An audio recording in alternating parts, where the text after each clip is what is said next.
Hi, I'm Lisa K. Donner, along with Andrew Moran, Sarah Cowgill, Mark Angelides, and Jeff Charles. And this is the Conservative Five, Liberty Nation's online TV news program.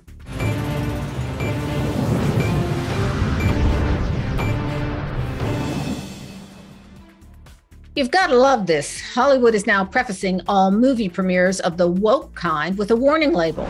If this flops, it's the straight, white, male, racist fault. They aren't waiting for the dismal opening weekend numbers anymore. No way. This would be an Oscar winner if those horrible homophobes would just get woke. Billy Eichner, the producer of the latest woke movie Bros, even tweeted a message to those thinking about what flick to see.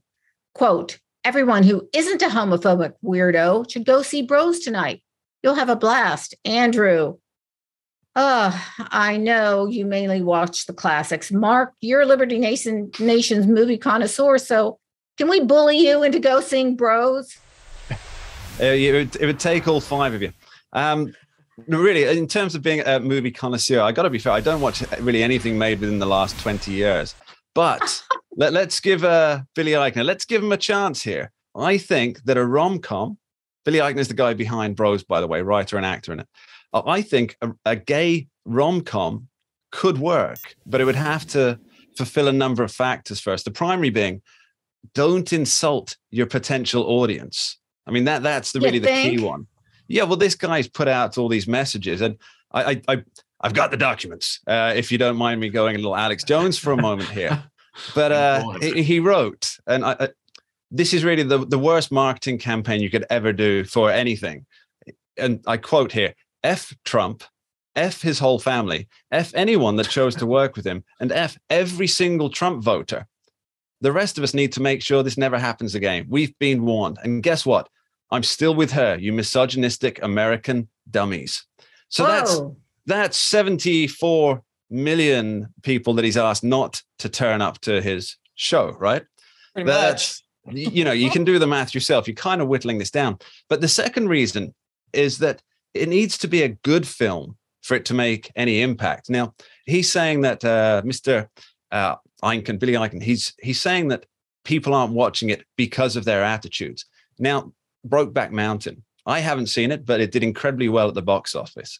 So they weren't homophobes, and then they were. So that doesn't make any sense. But I'm reminded of the film The Birdcage. I don't know if anybody's seen that one. Yeah. Now, there's the original, which Andrew will know the original French title of. Oh, dear. What is it? Oh, Le Cage aux Hommes. There was just silence from Andrew Moran there. Le Cage aux Hommes.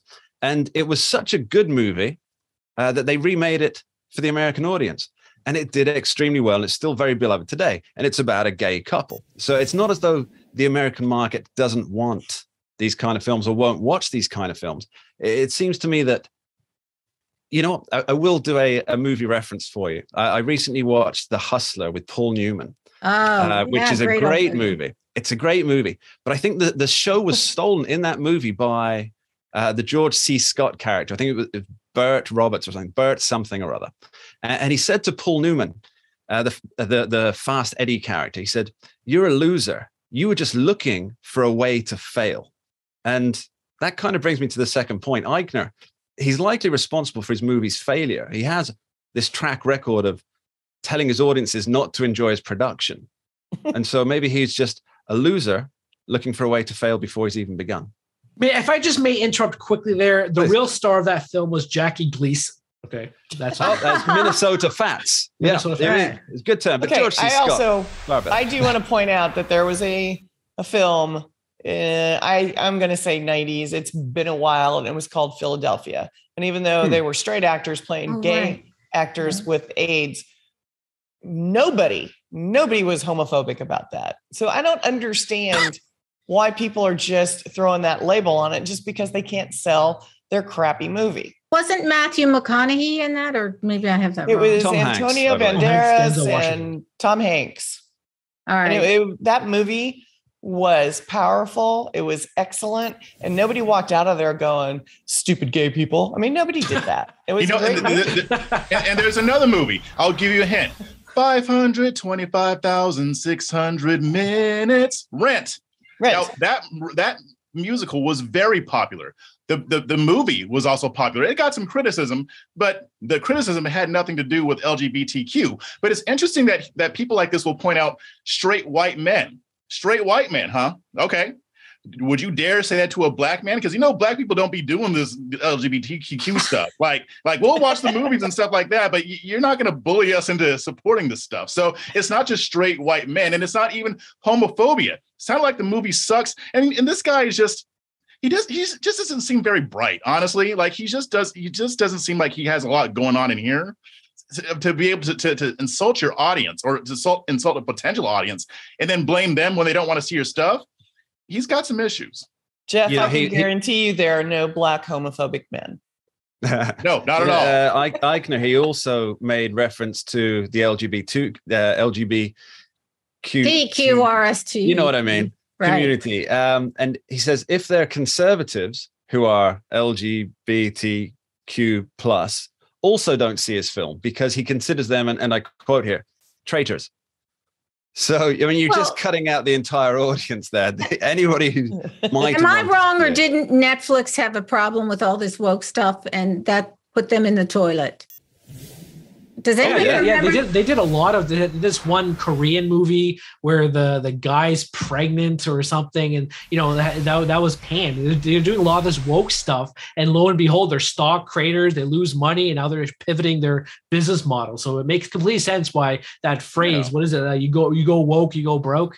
So yeah, I mean, nobody wants to see that. Yeah, how do you win friends and influence people? As I believe it was Dale Carnegie used to say, by insulting them and saying, you're this and that. If you don't go see my movie, I mean, please. Yeah, you don't. That's just somebody desperately trying to defend a poor product. Yeah, what do you call it when somebody is woke but also really dumb? I mean, because no, you repeat yourself, Jeff. I guess so. Redundancy. Is that like Eichner? Is that what you call that kind of people?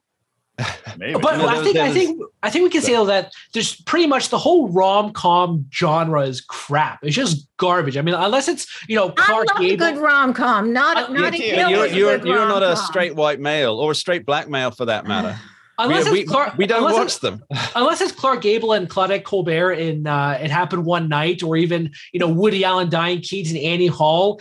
All these rom-coms are just dreadful. The soundtrack is awful. The humor is horrific. It's cringe-inducing. Everything about the modern day rom-com. A good rom-com is what life's made of. Oh, come on. Well, Andrew doesn't even like Love Actually, so he's no judge. I was just about to mention that. That's the last rom-com I saw. And Mark even told me behind the scenes that Love Actually is like his favorite film. And I agree. I like Hugh Grant.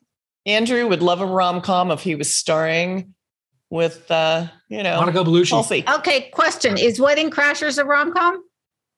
Yeah. I agree. Yes. Wedding Crashers. Never heard of it.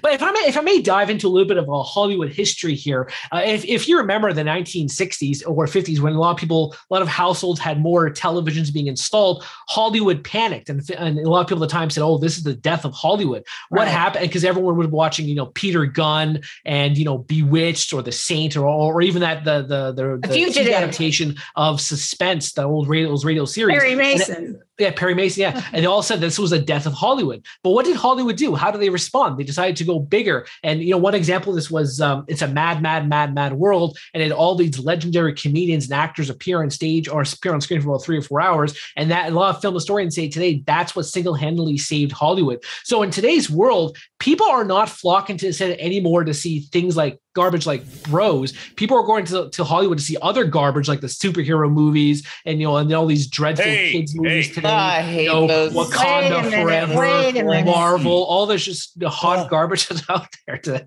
I agree with that. That's stupid. Sorry, Jeff. I know Jeff loves his superhero movies. He tweets about it all the time. They're wonderful. They're fun.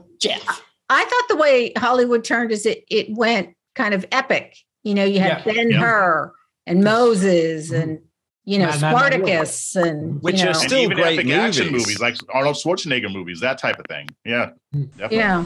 Well, personally, I can't wait till these woke movies land on the junk pile at some free streaming service that nobody belongs to. Thanks, panel.